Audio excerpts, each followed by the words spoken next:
অনুষ্ঠানের এই পর্যায়ে আপনাদের সামনে অত্যন্ত গুরুত্বপূর্ণ বক্তব্য নিয়ে আসছেন জাতীয় ওলামা মাশায়েখ আইম্মা পরিষদের সম্মানিত সভাপতি নাটোর জেলা শাখা হাফেজ মাওলানা মুহাম্মদ রেজাউল করিম নাটোরী।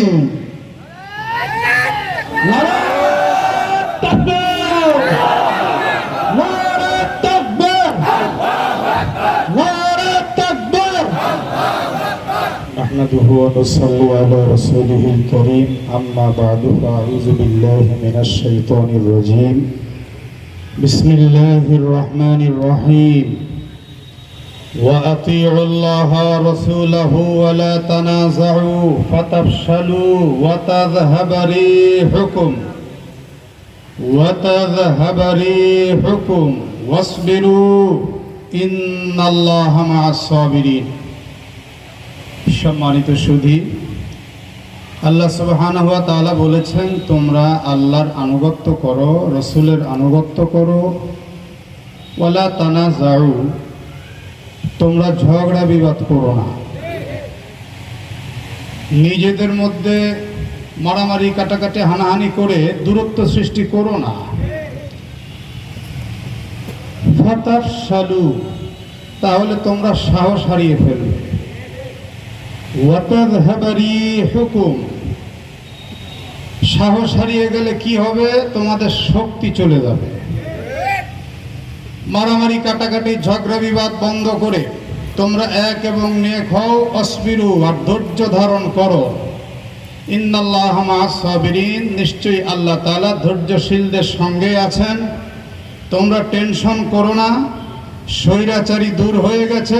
তোমরা অবশ্যই এক সময় খেলাফত কায়েম করে দেশের জনগণের শান্তি ফিরিয়ে দিতে পারবে।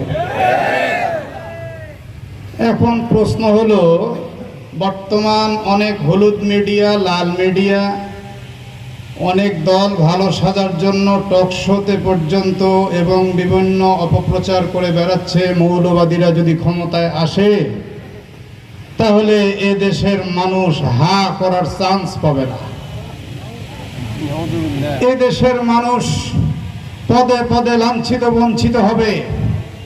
আমি বলতে চাই, 1971-এর পর থেকে নিয়ে আজ পর্যন্ত এ দেশে একচ্ছত্রভাবে কোনো ইসলামিক দল শাসন করার সুযোগ কখনোই পায়নি।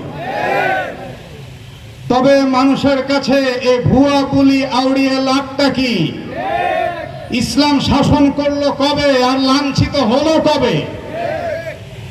জনগণের ভাষা একটি কথায় বলতে চাই, এই বাংলাদেশের জনগণ যা দেখে এসেছে, এক সময় ছিল আইয়ুব খানের শাসন, এরপরে 7 লক্ষ মানুষ নিয়ে শেখ মুজিবুর রহমানের সেই জমিন কাঁপানো ভাষণ, এরশাদ চাচার 9 বছরের রাজত্ব, 10 বছরের তালা, সংসদ চালিয়েছিল 2 খালা, বর্তমান ঘুরে ফিরে ওদেরই পালা। এটাই বাংলার মানুষের সবচেয়ে বড় জ্বালা। আমরা এ পিঠ ও পিঠ দুটোই দেখেছি, আমরা আর কোন পিঠ দেখতে চাই না। আমরা কারো বুলি তার ভুলতে চাই না। আমরা সব স্বৈরাচারকে কবর দিয়ে ইসলামী আন্দোলনের বাংলাদেশ দেখতে চাই।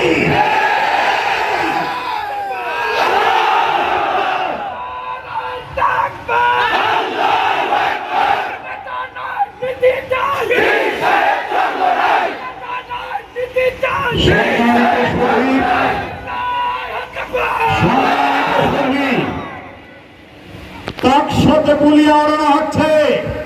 মৌলবাদীরা ক্ষমতায় আসলে নারী তার ইজ্জত নিয়ে স্বাভাবিকভাবে চলাফেরা করতে পারবে না। ইন্টারনেটের যুগে এমন আবল তাবল বক্তব্য চলে না।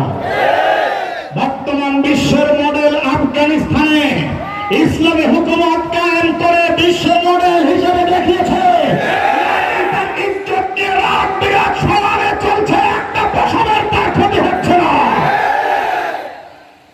পহেলা বৈশাখের নামে নারীকে বিবস্ত্র কোনো হুজুর করেনি। পিএসসির মোড়ে নারীকে অর্ধনগ্ন কোনো আলেম করেনি। 31st নাইটের নামে 3 স্টার 4 স্টার 5 স্টার হোটেলে অন্যরকম 4 ঘন্টার নোংরামি কোনো আলেম করেনি। এরপরে